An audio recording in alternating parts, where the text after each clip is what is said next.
So I've been putting off making this video for the past couple of years because not because I didn't know what to say, but because I didn't want to say it out loud. My name is Jeremy and I was diagnosed with stage 4 bone marrow cancer when I was 15 years old. I had 4 years of chemotherapy and somehow by the age of 19 I was able to leave the hospital having survived stage 4 bone marrow cancer. When somebody starts a story like that, I know you expect the whole success that come after it, especially after seeing the thumbnail, right? This is not a success story, well, at least not yet, I hope. I'm here today to talk about what life is like really surviving stage 4 cancer. What it's like as a 30-something year old man, restarting for, let me say, the 4th or the 5th time, trying to fix your body, your mind, and your purpose after it gets shattered, even before you start to live.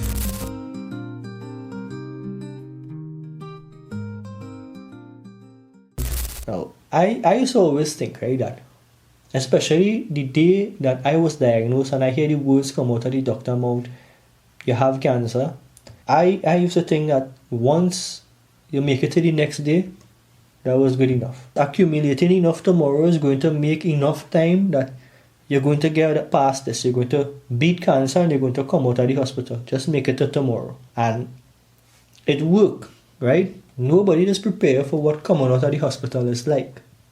Coming back into society after you basically was a prisoner for 4 years. When you wasn't in the hospital, you couldn't actually go out and mingle with people because your immune system was so low that you're basically immunocompromised. Anything you could pick it up from the smallest cold could kill you. All of a sudden, you sit down home with a broken body that just not working the way that it's supposed to, and a mind that's haunted by everything that you lived in the past. Right now, I'm in the middle of B12 injection therapy.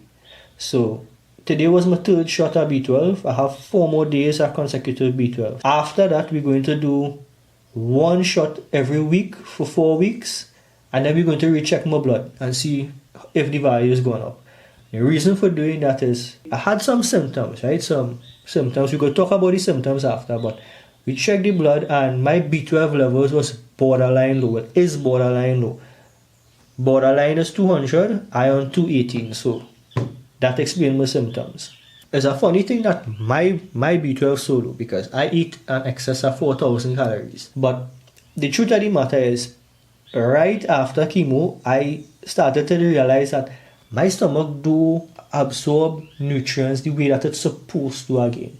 And it started happening slowly. At first you thought, hey, it's probably a stomach virus. Or, hey, my body do agree with that again as I get older, certain things I can't eat. But it was getting to the extreme because remember I say I eating 4,000 calories a day plus and looking like this now when I still look like that in the picture, right? So what already going on? In addition to my gut absorption issues from damage that chemotherapy do, chemotherapy also damaged my lower intestines, causing 4 ruptures that had to get corrected by surgery. Now after that surgery, things just get 10 times worse. My absorption get like 10 times worse after that, and no amount of food that I put in my system doing my body any justice. So from at 185 to 190 at my peak, I down to, let me say, 140 something pounds, 144 on a good day. No libido, no energy, no appetite, even though I force feeding. Everything that I eat is based around what protein choice I choosing. I have 2 meals with beef a day, 1 egg meal with about 3 to 4 eggs a day, and the rest is filled up with chicken and fish. That is the way I eat, and still my B12 as low as it is. So when we get the B12 back up to where it need to, a respectable level, let me say the mid 300 to 400, then we're going to start focusing on pinpoint exactly what causing the malabsorption. Is it my gut? Is it the lower intestine? Is it both? Is it none? It could be something that we have figured out as yet. Because it's over a decade after I finished chemotherapy.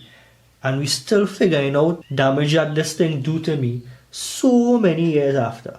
So Who knows? It could be something completely different that we have figured out as yet. The funny thing, let me touch on B12. I know I'm going a little off topic, right? But let me touch on B12 a little bit because this one showed me off. The funny thing about B12 is B12 symptoms mimic low testosterone or hormonal symptoms. And that's wild because the first thing that come to my mind, not only because I was a trainer and in the gym, I had problems with thyroid function in the past. That's a hormonal issue, right? Problem regulating my body temperature. I sweating in AC, although I shivering, you understand? So my body have a problem with controlling its internal temperature. That is a thyroid problem. So the first thing that came to my mind is, hey, it's a hormonal issue. Probably my testosterone low. Let me go around and start doing work. So I went to a general practitioner. By just talking to me, he diagnosed me with depression. No blood test, no nothing. Diagnosed me with depression and put me on about 3 or 4 different medications that same day. That wasn't the issue. Okay, over that, about 2 years passed, things getting worse. I decided to go by an endocrinologist. Because remember, I still think it is a hormonal problem. It could be based on the symptoms that again. We go to an endocrinologist. That was one of the worst visits I ever had with a doctor, but we'll talk about that in a separate video. All these separate doctor visits that lead up to diagnosing me with low B12, right? It was about 260 something at that point in time, right? He said that is within the chart range, so that's good. You don't have to worry about that. He started to talk about depression also. He said that you have depression, no test again, clinical depression, and your depression probably based on a tumor that's pressing against your brain. And I was like, Superman, I didn't know that you was a doctor. You're doing X-ray vision in your office without machinery. So I forget it again. I say I'm going to live with the problems again. And as time progresses, it getting worse. It progressively getting worse. So again, we thinking hormonal issues. So this time I went to a urologist. I say, if anybody who could diagnose, low testosterone or low estrogen levels or whatever it is, hormonal wise, it could be a urologist. I get to speak a total of 3 sentences during that whole doctor visit. For the doctor to tell me, look me dead in my face and tell me that one meal with animal protein has enough B12 to last an individual an entire year. You could go on Google right now and Google that same statement and Google will tell you that is wrong. So the $400 I spent for that visit, I could have get, we said 20 pounds of beef for that. Anyway, this video is not about that. The point I'm trying to make is, you're going to have some prolonged symptoms, some side effects from chemotherapy treatment, from radiation treatment at some point in your life later down. My suggestion, my reason for making this video at this point in time when I myself dealing with low B12 and treating it right now, is find a doctor that you could work with. I want to say a doctor that you could work with, a doctor who don't only look at your symptoms and do no tests and say, hey, diagnose this man with depression, put him on 5 different medications. You don't want a doctor like that. Neither do you want a doctor who read a chart and say, the range is 200 to 400 and use 218 so you're within the range. You don't want a doctor like that either, right? You need somebody who look at firstly a medical history. That is the most important thing. You survive a life-threatening disease. You can't just brush past that like that is nothing. That is what medical history is there for, right? You need a doctor who looks at your medical history, who looks at your chart, read the results on your chart, but base those results on your medical history and the quality of life that you're living right now, because the quality of life that you're living is the most important thing. Now, when it comes to things that I had to deal with after cancer and during cancer, right? Because all this, like, it's tying together to the symptoms and things that you will have to deal with post or during cancer. I had 16 seizures in one day. That was about a week or 2 before my 16th birthday. So I call it my golden, my 16 for 16. 16 seizures for my 16th birthday. That 16 seizures put me in what was like a stroke-like state. I was in a stroke for a little under a week, let me say about 5 to 6 days, right? And during that time, I was literally a prisoner in my mind. My mind was functioning 100%. Like thoughts, being able to talk to myself, being conscious of what's going on around me, operating 100%. I couldn't speak, I couldn't move. And imagine what it is like your mind telling you, hey, you need to go and pee. You're feeling the embarrassment of wanting to go and pee. You can't say it to anybody around you, and you can't get up yourself and go and do it. And you're just, just making a noise and beating up on a bed until you pee yourself. And that led me to the next problem that I had. About, let me say 7 years ago, 6 years ago, I lost, for a little while only, I lost all control of my bladder functions. I couldn't tell when I needed to pee, and I couldn't hold it back when it was coming. And that was happening at any time, any random time whatsoever. So the worst experience I had with that, I went with my ex-girlfriend at the time. I went to carry her to a job interview in UE. She had a job interview there. So I carried her to she wanted the job interview. I needed to pee. So I jump out the car, I go on running towards the bathroom. I couldn't make it. Pee myself in the middle of a whole set of people. I remember I was around 25, 26 that time. Around people around the same age watching me like this big man was drunk or something like the pee himself.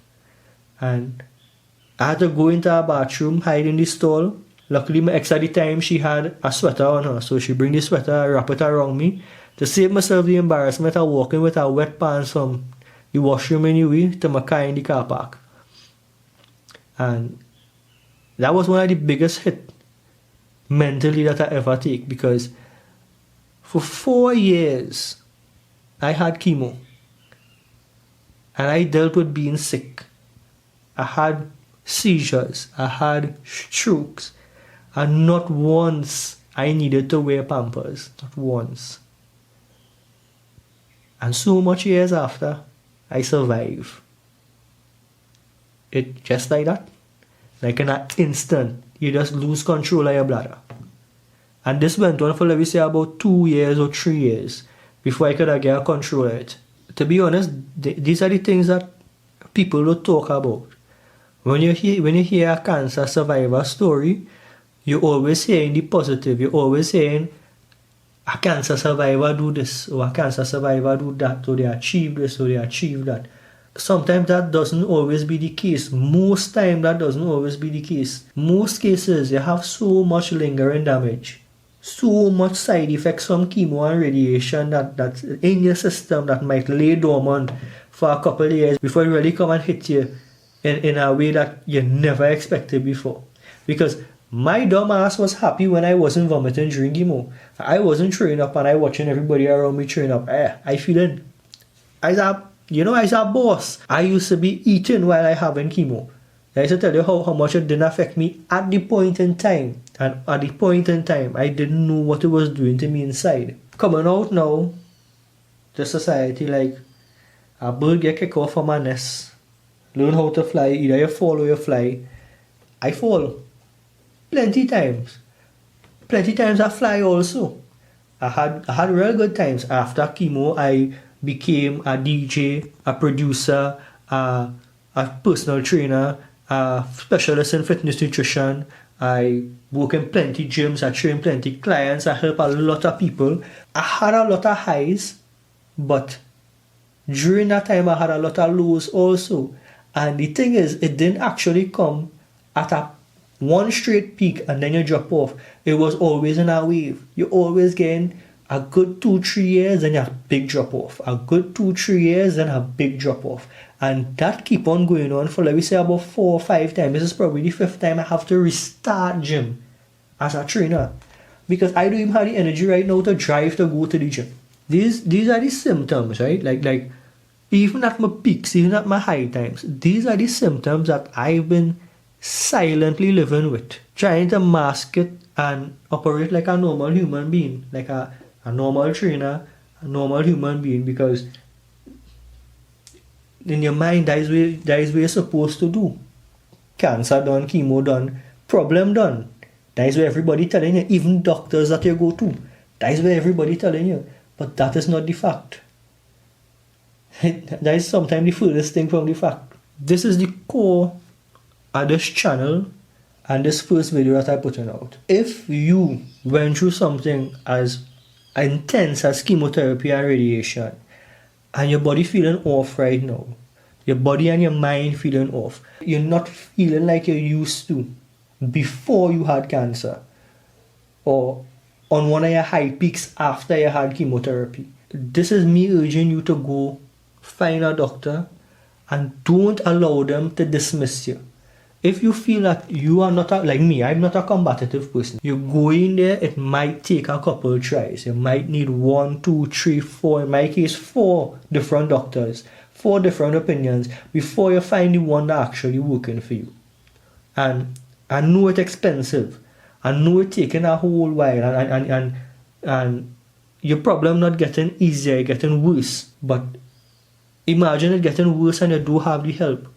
So this is what we're focusing on. Focus on trying to find a good doctor that listen to your symptoms, that looking at your chart and basing the numbers on your quality of life and the way that your medical history is. Although this channel is about me documenting my journey, it's for somebody who like me, probably 20 or 22-year-old Jeremy, somebody in that situation, who dealing with this problem, but keep on having everybody around you telling you that it is in your head. Everybody telling you that nothing wrong with you, even doctors. Because when a doctor tell you that, you tend to believe it, right? Most people core reason for starting to train is to live a healthier lifestyle.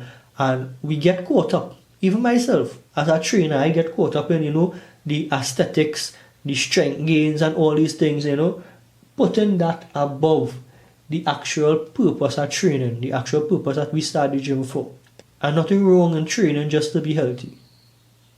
You don't need to be Arnold Schwarzenegger or Seabaum. You just need to be you and the healthiest version of you. Not only for yourself, but for the people around you, the people who love you and want to see you here for as long as you possibly could stay here for. That is why you survive, right? On this channel, I'm going to talk about everything.